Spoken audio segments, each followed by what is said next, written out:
Hello everybody and welcome to another deck guide video today here at Playing Board Games. I'm Justin, your lovable, laughable, affable host, and I'm bringing you a Combat Kymani deck because in a recent video I said that my favorite Kymani that I've ever played, and what I also think is the best Kymani that I've ever played, is Combat Kymani. And someone in the comments requested, hey, do you have a deck list for one of your Combat Kymani decks? And I said, oh, I'll do you one better. I'll make a whole video talking about it. So, Kymani in combat mode. Here, let me just get to this. So, Kymani is a walking weapon with a license to kill. So, Kymani's big thing is that they have a weapon. They're kind of like Rita, but a little bit better. I mean, in my mind, kind of a lot of bit better. But, like, Rita has a weapon built into her kit, right? So, that means at turn 0, you have a way to deal with enemies. Kymani is the same way. Kymani has the ability to kill enemies as early as turn 0. And then as the game goes, in theory, if you focus your deck on getting better at this, you'll scale up with the game and be able to kill better things. This is a slightly modified version of my latest Combat Kymani deck, and notably there are a lot of different ways that you can build around Combat Kymani. You can use dirty fighting, you can use weapons to fight things to lower the health on enemies, then finish them off. You can do what I'm doing here, which is a little bit more, it's kind of like an action Combat Kymani, and there definitely are some changes you can make in this deck, but we're going to get to the deck first. But before we do that, these are all the expansions required for these two deck lists. Notably, we have the Return to Path to Carcosa, which I will get to once we get to the card in general, because I fully support, and I think it's a great idea if you need to proxy that card, especially because it looks like Return to Path to Carcosa isn't going to be reprinted. On the level 0 deck, I'm not going to spend too much time on the level 0 deck. It's mostly just there so people have like a starting point. Kymani starts with 5 additional XP at the start of the campaign, and where you put that experience can really just change from person to person. I put them in these 2 level 1 blurs and a stealth, but we're going to get to the upgraded deck because that's where the real juice is. I'll be breaking down all of these cards individually in groups, so we'll get to them. But some big things that I just want to say right off the bat, your blur 4s, they don't need to be blur 4s. They could be blur 1 still. I think blur 4 and blur 1 are kind of in the same sort of wheelhouse. But I went with the blur 4s just because I enjoyed playing with them. But like, you could buy, because to go from blur 1 to 2 copies of blur 1 to 2 copies of blur 4, that's 6 experience. So there's a lot you can do in there. You could bring in your dirty fighting. You could bring in you could upgrade the backstabs. There's a lot of different ways that you could take this. This is just the direction I took this deck, and that's why I'm sharing it with you here today. But there's tons of different paths that you could take that experience if you did not want to do blurs. Why don't we dive in and look at the cards, and then we can come back and look at the grand whole of the deck. So, Kymani can use their ability to deal with small enemies or medium-sized enemies, but you're going to need a plan to weaken big enemies or kill bosses. This is where this batch of cards come into play. So when I say weaken big enemies, you could still just outright kill a big enemy with your Ornate Bow, or you could use Kymani's ability, which we'll just hop back to because I should read it here. So Kymani's a lightning bolt can engage an exhausted enemy at your location.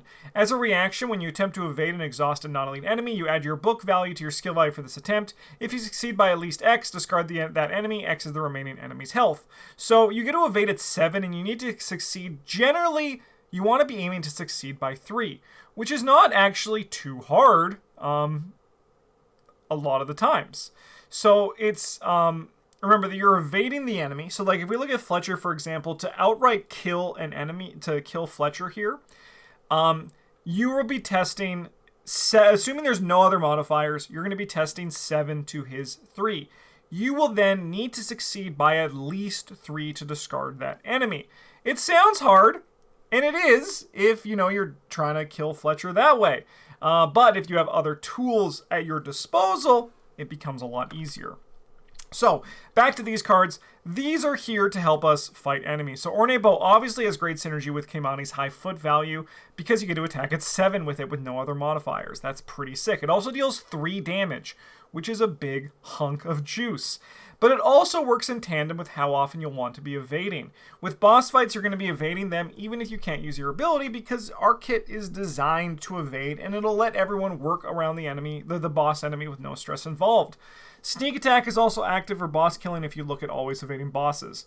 So I generally would use sneak attack to just kill big things, or like if I just want to testlessly kill something, sneak attack's really good. But because in theory your kit is designed to evade, you always want to be looking at evading big enemies, bosses in particular. This is because with your own ornate bow, you're going to be reloading this, and this is your time to do it. And this is also why I went with Blur for this deck, because with those extra actions we can get off Blur is great for firing or reloading if we need to for our ornate bow. Sneak attack works with this as well, as I said, because if we're looking at always evading big enemies, sneak attack is basically always active, which is really nice. And then backstab is, of course, some big burst damage, and it's hard to say no to big burst damage. It is notably a little bit expensive, but this deck is actually pretty good on economy, which we will get to. With all that said, we're still Kymani, so we're going to be using our Investigator card as our main weapon. Stealth 3 is the first consistent tool that we have, allowing us to save on an action to evade, meaning that we can kill a lot of enemies with just one action. So this is where Kymani kind of falls a little bit into a weird spot, because the idea is that with a weapon, it takes 2 actions generally to kill a 3 health enemy, right? Kymani also can kill a 3 health enemy in 2 actions, but Kymani takes 2 actions to kill, for example, a 2 health enemy. And that's a rate that's not particularly impressive, right? Like, it's just not exciting. So Kymani falls apart a little bit there. So cards like Stealth, and also Blur as we get to it, allows you to take that action negative and turn it into an action positive. So now you're on par with a fighter, and you're only taking 1 action to kill a 2 health enemy, and that's pretty sweet.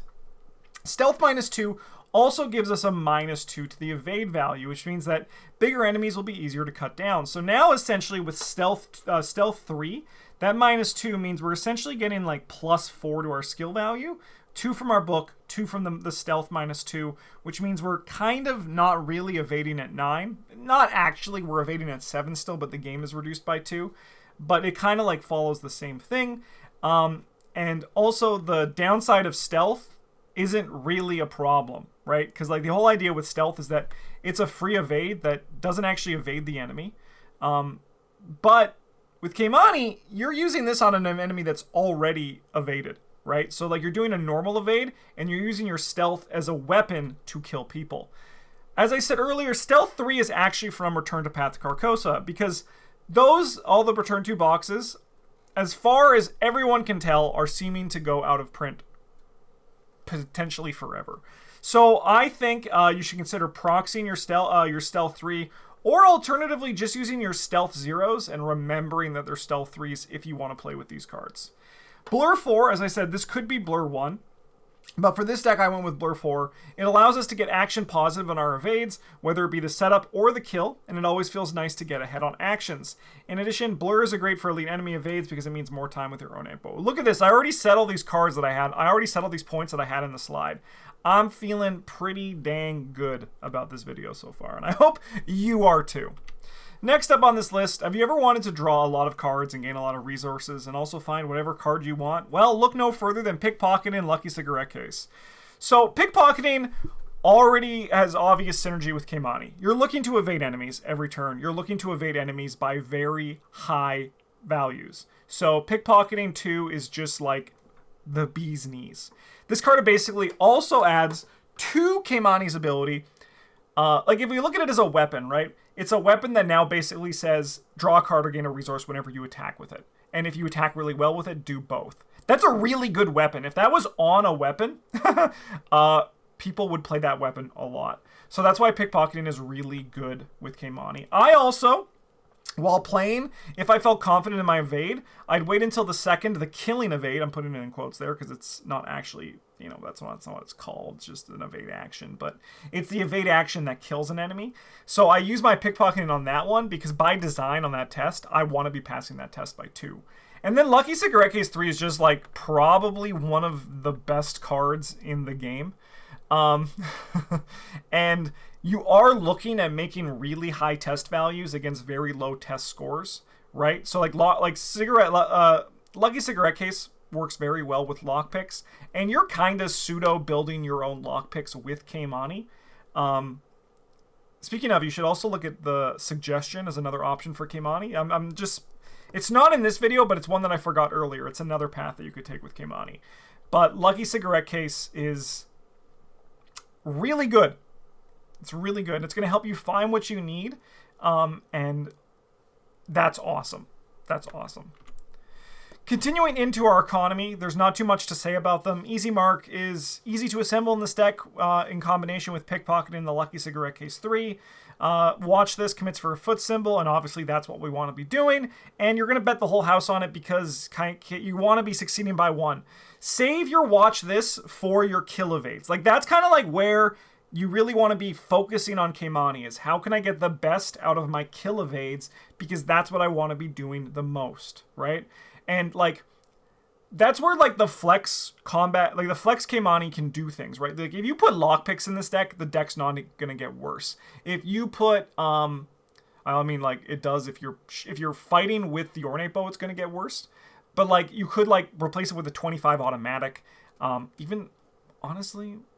No, just probably the 25. I mean, that's the thing, right? Like, that's why I really like the bow for Combat Kymani, because it allows you to just, like, actually kill really well. But, like, this is why, for me, when I first built a Flex Kymani, it didn't work. Because Kymani is screaming, hey, evade when kill with me, right? Like, that's what Kymani's ability is shouting. And Watch This works really well for that, because it allows you to focus on your kill evade, which is where you really want to be striving and focusing to get the most out of your Kymani. And Watch This is a really good tool for that. And Emergency Cash, it's just money, baby. Cat Burglar is an often overlooked ally and has a great home in this deck. The passive +1 foot he provides is great, and his bottom ability is a good panic button if you ever need it. He's lighter on experience than Delilah or Lola, but those are honestly also good options. Like if you didn't do the Blur 4s and you wanted Delilah or Lola, I would be like, yeah, go for it. However, I actually think Cat Burglar is really good, and I think you would also love him if you had the chance. Him only cost him 1 experience. And, I mean, 4 money is not nothing, but he is just, like, he's quicker to get going in your deck if you need it. Like, while I did the 2 blurs in my starting deck, I also was debating, like, a Stealth 3 and then 2 Cat Burglars instead of the Leo DeLucas that I had in there. Because the Leo DeLuca was a placeholder for Cat Burglar 4. Cat Burglar 1, sorry. On that note, though, Leo DeLuca is also good with Kymani because Kymani wants the actions that come out of it. But what I'm saying is Delilah and Lola are obviously very good with Combat Kymani. However, don't knock Cat Bug until you try playing with Cat Burglar. And then Manual Dexterity is just really good in the Kymani deck.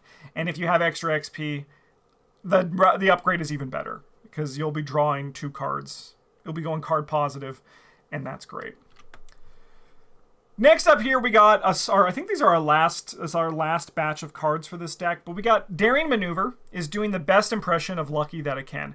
I know it's not actually lucky. It doesn't actually help you pass tests. But what it does do is give you more protection for when you're trying to one-shot big enemies with your ability. This is basically an unexpected courage you can commit if you need to defeat an enemy with Kymani's ability. That's really good. Don't overlook that effect in this Kymani deck. It is just like a nice security blanket that you can put into your deck to reap the benefits from Kymani's kill. Because remember, as I said, I think when it'll really awaken Kymani for you as a player if you take your time to ask yourself, how can I get the most value putting into, getting out of, or supporting my kill evade each time that I want to use it. So Daring Maneuver is really great for that, and also it provides a wild in a pinch if you need it. Momentum is a bit of a cheeky one of here, but I had to cut the deck down to 29 XP because I like to do that for these deck guides videos, and the deck that I had was more than that. and I needed a 1 experience card. And I saw Momentum, and I was like, Momentum is kind of really good in Kymani, right? Because once again, this goes to my previous point of how can you get the most out of your kill evade. You use your Momentum on your first evade, and now your kill evade is even better, and that's really good. Lastly, we have Quick Thinking, a staple rogue skill that is incredibly easy to trigger consistently in this deck. The more actions you get, the more time you have to set up between the enemies that you're killing. Again, Kymani's whole big thing is that it takes them multiple actions, potentially to kill a 2 health enemy, when a fighter can do it in 1. However, Kymani gets more action positive when there are bigger enemies with more health. And getting action positive, which is very easy to do in a rogue class, mitigates that weakness and makes Kymani very good otherwise. Kymani's signature grappling hook is also a really nice tool. So like if you're not playing the Ornate Bow and you're just playing like a 25 automatic or another weapon, if you're going to be playing like with stuff that shoot with your fist, you're going to want Dirty Fighting in your deck, just so you know. Like you can't just run this deck, swap out the Ornate Bows with the Dirty Fighting. The Dirty Fighting isn't here because the Ornate Bow does so much damage all in of itself. But the grappling hook, like with a gun or like a lockpicks in the deck, is an option that you can start doing things. Kymani is a very fun investigator to play. I really like Kymani. I really love this Combat Kymani deck. And as I said, there's lots of different ways that you could shape this deck depending on what interests you most. But this is just one version, and you can find the deck list down in the description. The game plan is pretty simple. You want to be mulliganing for stealth. Stealth is a great thing you want to hit. Obviously, Ornate Bow is nice, but I'm not upset if I don't see an Ornate Bow because of Kymani's ability. And then a pickpocketing is an easy keep. A Cat Burglar is an easy keep. A Lucky Cigarette Case is an easy keep as well because it'll slowly shape your deck more. But those are kind of the things that I'm looking for. A Stealth is huge on the get-go. It'll allow you to really get going. And then a pickpocketing as well is really nice. Cat Bug provides some security. And obviously, like, easy marks are fine to keep in your opening hand, but I generally wouldn't in this deck. It's a little bit strange to say, but I generally wouldn't. And that's Combat Kymani. Thanks for watching, everybody. I hope you enjoyed it. A huge thank you to all of our wonderful patrons for supporting the channel. If you want to support the channel, see your name on this awesome slide, and, you know, also get a few cool goodies on our Patreon page, you can do so down in the description. I also want to thank the user who asked for a deck list because I was trying to figure out what deck guide I should do next, and I thought, hey, Combat Kymani is super great. In the meantime, thanks for watching, everybody. If you want to see more deck lists like this, please let me know down in the comments. Have a good one, and as always, GG's.